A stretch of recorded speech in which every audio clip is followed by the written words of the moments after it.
So you found yourself owning an early thousands Tahoe, and now you got to figure out how to keep it nice. Maybe you got one because you were balling on a budget, or maybe you thought these things are indestructible. Meemaw's had one of these for over 20 years, but come to find out, they're just like everything else. Everything has a lifespan, and now all these 20-something-year-old parts are needing a little bit of love. Totally getting stuck in my backyard right now.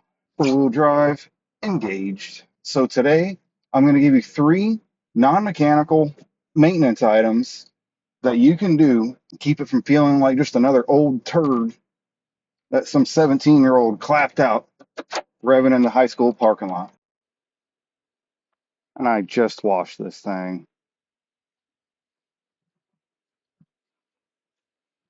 Ah, crap. Do your door hinges sound like an old Usher song?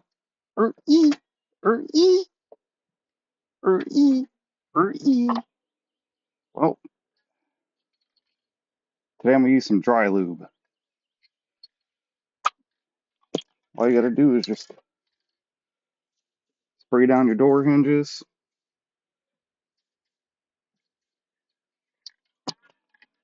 work it in a little bit, and that'll help get rid of that sound. You can use WD-40. You can use this dry lube that I'm trying out. Plenty of different lubrications that you can put on there just to help it stop the squeaking. WD-40 will last for a little bit, but it'll also collect a lot of dust and dirt and make things worse over time. The second thing we're going to talk about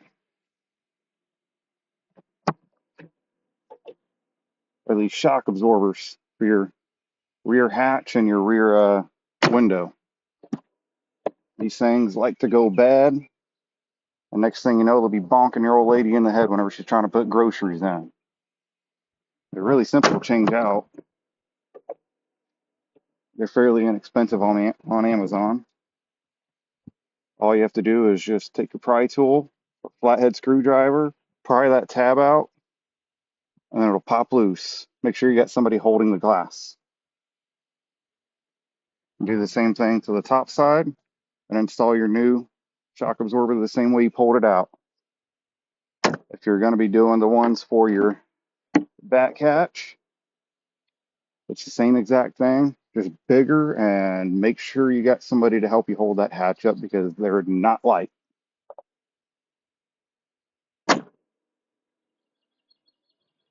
The third thing we're going to talk about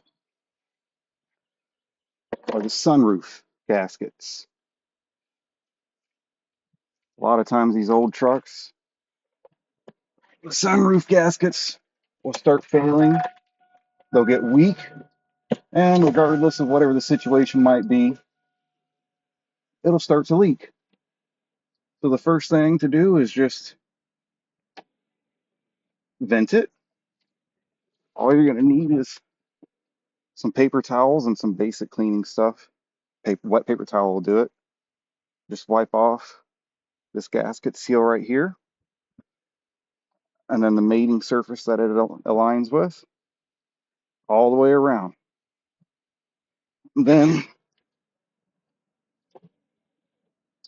you're going to open it up the other way and get the rest of the gasket and mating surface that you couldn't reach beforehand.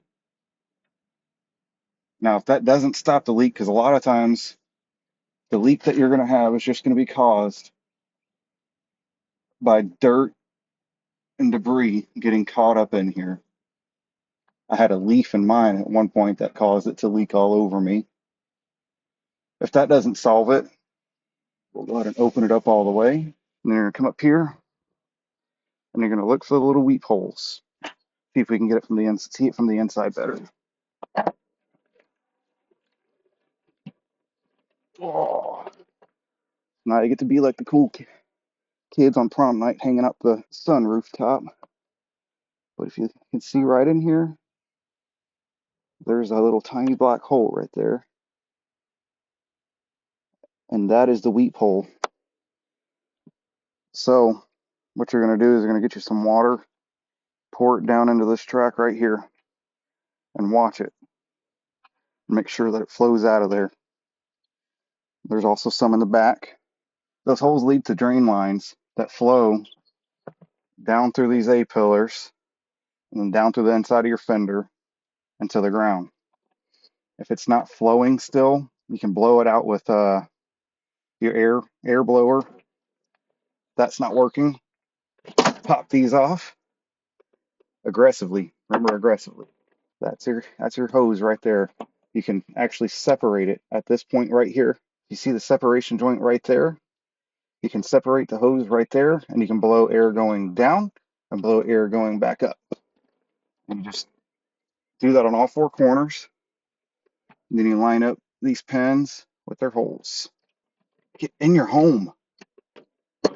So after you've done that on both sides up front, now we can move back to the B pillars. It's gonna be the exact same thing, just with a little bit different. We got to move a couple things down at the bottom here.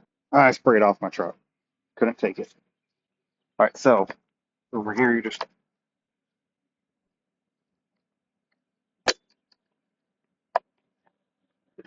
we're gonna pop this panel up.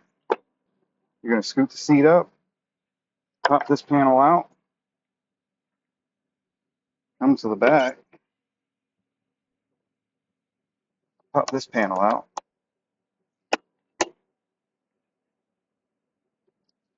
And then you can start working on getting this panel off. See, just like that. Now you'll find the line right in here. Then you just find its separation point, which is right down here. That's where it'll separate at. You just pop it loose, blow air up it, blow air down it, and then you're done. You can do it on the other side. And then another thing you should look at with these sunroofs are the drip panels. Okay, so you got one right here. There's going to be another one right up under it right here. And in order to see that one, you can do it one of two ways depending on how invasive you need to get. Okay, so you're going to pop it up. And then you'll be able to inspect it a little bit. It's this rail right here that my hand is on. We're not going to be able to see it, but it's this. There's a rail right here. You can see this little slice of metal. That rail goes across. That's what keeps it from dripping back here.